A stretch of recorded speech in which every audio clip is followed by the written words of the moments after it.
સુજલ અને સ્નેહા આજે ખૂબ જ ખુશ હતા અને હોય જ ને. આજે સફળ લગ્ન જીવનના 10 વર્ષ પૂરા કર્યા હતા એમણે. આજના જ દિવસે બંને અગ્નિની સાક્ષીએ પતિ પત્ની બન્યા હતા અને એકબીજાનો જન્મોજન્મ સાથ નિભાવવાના વચનો આપ્યા હતા.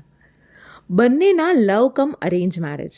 કોલેજ કાળના 2 વર્ષ એકબીજાના હાથમાં હાથ પરોવીને ફર્યા બાદ માતા પિતાની સંમતિથી બંને લગ્નગ્રંથિએ જોડાયા હતા. જોતાની વેત જ આકર્ષાઈ જવાય એવું આ કપલ.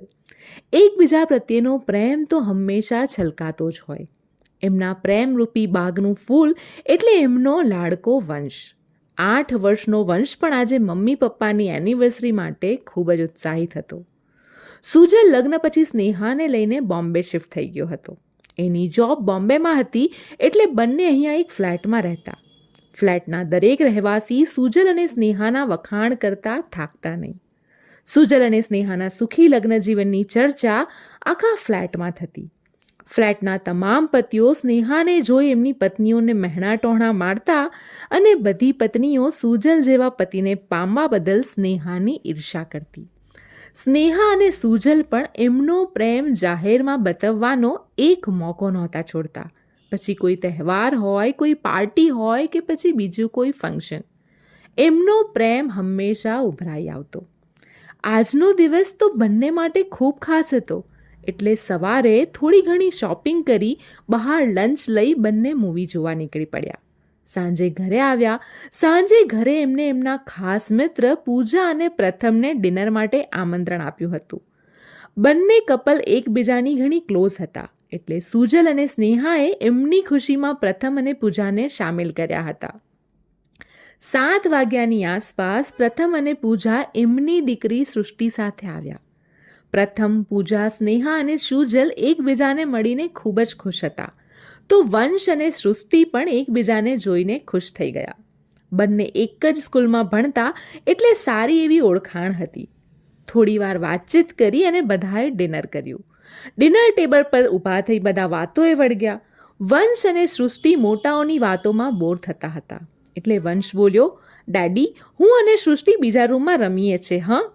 સુજલે હકારમાં માથું ધુણાવ્યું અને વંશ અને સૃષ્ટિ રમવા ચાલ્યા ગયા.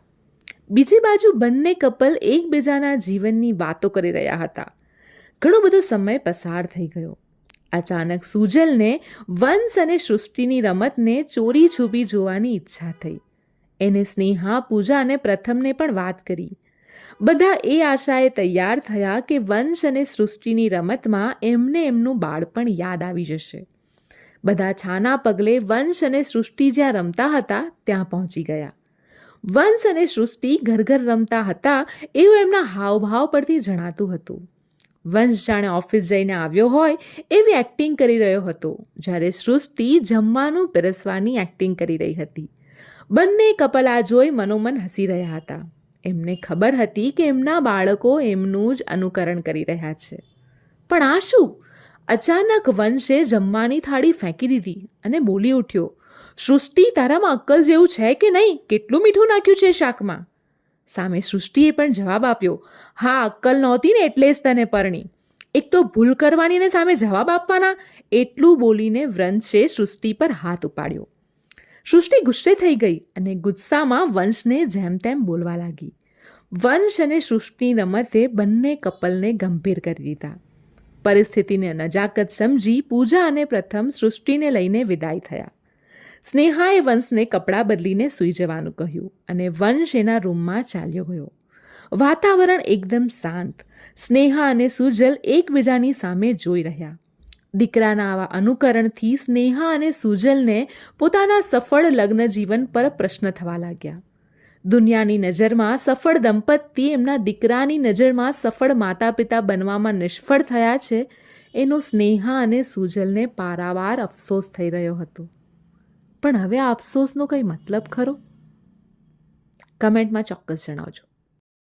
જો તમને મારી આ વાર્તા પસંદ પડી રહી હોય તો એને લાઈક અને શેર કરવાનું ચૂકતા નહીં અને મારી ચેનલ કોમલની કલમ એને અચૂક સબસ્ક્રાઈબ કરી લેજો, જેથી કરીને તમે આવી જ વાર્તાઓ સાંભળતા રહી શકો.